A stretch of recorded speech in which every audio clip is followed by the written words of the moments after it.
మన ఏరియాలో నేను ఒకటే ఆలోచిస్తున్నా, ఎక్కడ కూడా పొల్యూషన్ లేకుండా, CO2 లేకుండా ప్రశాంతంగా ఉండేట్టుగా ఏర్పాటు చేయాలని నా కోరిక. రాష్ట్రాన్ని మొత్తం చేయాలి, దానికి నారావారిపల్లి క్లస్టర్ ని ఒక నమూనాగా తయారు చేయాలని చెప్పి నేను ఆలోచిస్తున్నా. దీంట్లో రెండోది కూడా మీరు ఒకసారి గుర్తుపెట్టుకోవాల్సింది ఏంటంటే, దగ్గర నేచురల్ ఫార్మింగ్ కూడా వెళ్ళిపోవాలి. ఇప్పుడు నేను చూశాను, ఇక్కడ ప్రకృతి సేద్యం అన్ని విధాల ఆదాయాన్ని వస్తుంది. ఇప్పుడు మనం ఒక స్టేజ్కి రీచ్ అయ్యాం. నేనే ప్రారంభించాను. దేశంలోనే ప్రపంచంలోనే నేచురల్ ఫార్మింగ్ అనేది ఎక్కడ కూడా మందులు కొట్టకుండా వ్యవసాయం చేయడం. దీనికి ఎప్పుడో నేను శ్రీకారం చుట్టాను. 5 ఏళ్లు గ్యాప్ వచ్చింది, బట్ దాన్ని ఎవరు చంపలేకపోయారు.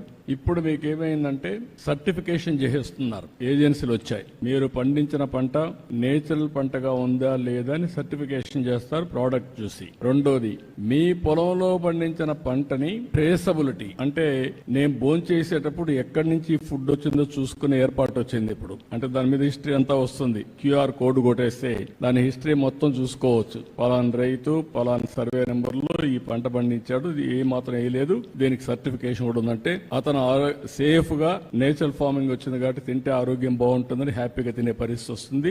Lot of demand. ప్రపంచమంతా కూడా ప్రకృతి సేద్యం వైపు మొగ్గు చూపుతున్నారు. దానికి కూడా శ్రీకారం చుడుతున్నాం.